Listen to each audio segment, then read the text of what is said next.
Fantasy football. T5 League Dream Review. All right, so we're back with the sixth matchup of our wide receiver 1 elimination bracket challenge. Now, this matchup pits Terry McLaurin from the Washington Commanders up against Calvin Ridley from the Tennessee Titans. So when I think back on the prior season and all the highlights that I'd seen and all the fantasy games and the people that I played against, I do remember early in the season trying to get Terry McLaurin on my team, and every trade was denied. I actually put up T. Higgins in order to get him, but T. Higgins I think was injured at the time, so it didn't go through. The beginning, I don't recall. I remember going after him because he wasn't getting a lot of targets, but the excitement around Jaden Daniels' performance was starting to gain momentum, and then obviously they played in the NFC Championship game. So that is my first impression as to who's going to win this matchup. I did see 2 or 3 games against Tennessee throughout the course of the year. Tennessee didn't have a Calvin Ridley problem as much as they had a mayonnaise-loving dude who got injured problem, if you catch my drift. And, I mean, you can run the best route, you can have the best release, you can be wide open. But if the delivery system isn't working, what are you going to do? What are you going to do? And that's kind of what I imagine, or that's what I remember from watching the Tennessee Titans and Calvin Ridley. As you can tell, I'm very much not a Will Levis fan. The commercial was... It's weird, man. I don't know if it's a football commercial, a mayonnaise commercial, or... it was weird. Very, very weird. So he kind of was like the person I was cheering against this year. I already have one based off the offseason, but we'll jump into that in a later video or once we get closer to the season itself. So I know Calvin Ridley did not have an impressive season. I think we're favoring Terry McLaurin going into this matchup. Most likely he's going to end up being the one that prevails, but we won't know until we jump into the stats. So let's get over to it. All right, now that we have the stats up, and you will notice that I did do some conditional formatting in the FPTS column in order to identify our games under 10 points fantasy and our games above 20 points, so our booms busts. I also have the leader in each category highlighted for the season total, so that's just why you're seeing some coloring going on here. But let's jump into it. So we're going to start with Terry McLaurin, and Terry McLaurin finished with a player ranking of 5th. So there's only 4 other guys that can beat him, and I think we've already talked about one of them.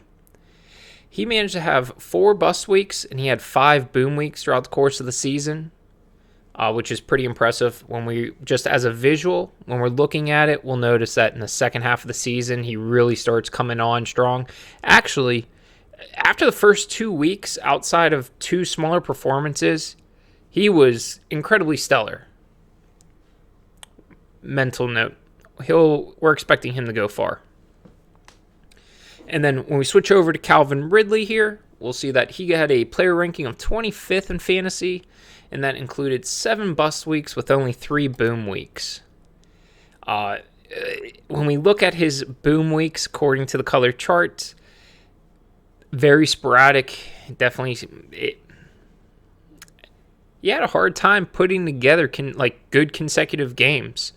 His big game of the season, he didn't even score the most fantasy points in. That was against Detroit in Week 8, where he had 10 receptions for 143 yards, an average of 14.3 yards per catch. He had 0 touchdowns, and he did see 15 targets.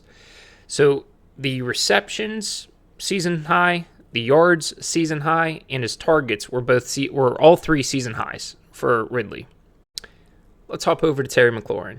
Now, when we start doing a weekly breakdown for McLaurin, it's kind of difficult to really figure out what his best game was for the year.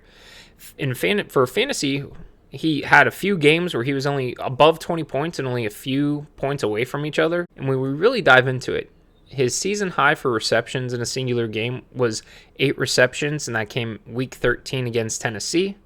In that game, he also tied a season high for 2 touchdowns. When it comes to yardage, that would be against Chicago, where he had 125 yards.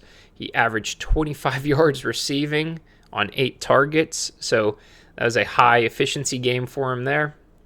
And then when it comes to the amount of targets received in the game, now I thought this one was pretty interesting. He only hit double digits twice.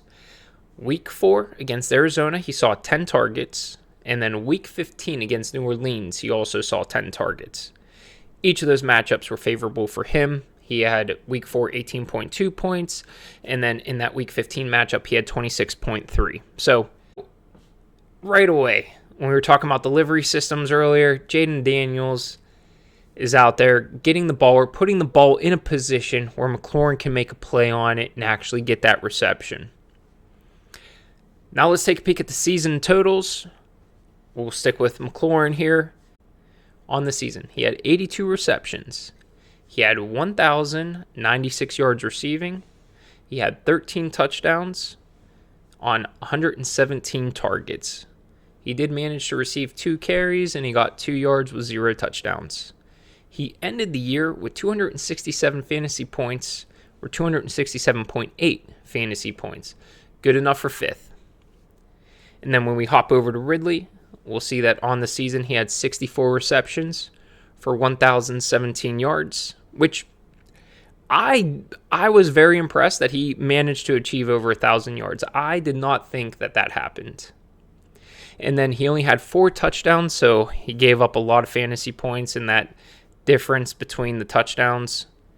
He did have 120 targets, so he had less receptions but more targets than McLaurin.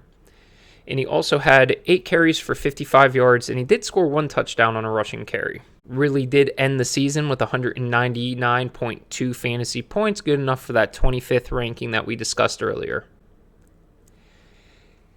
I don't think, just like previous videos, this matchup doesn't seem very close when we're coming into this upcoming season. Jaden Daniels, 1 more year under his belt.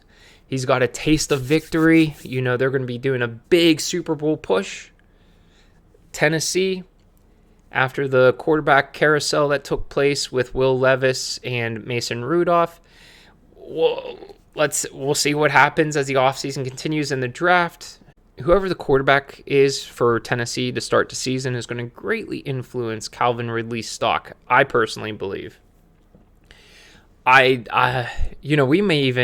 He's not the worst ranked player that we've seen so far by any stretch or measure, but I'm not even sure if he's going to be a W2 target. Well, like I said, there's a few different variables there that we're going to have to discuss as we get closer to the season.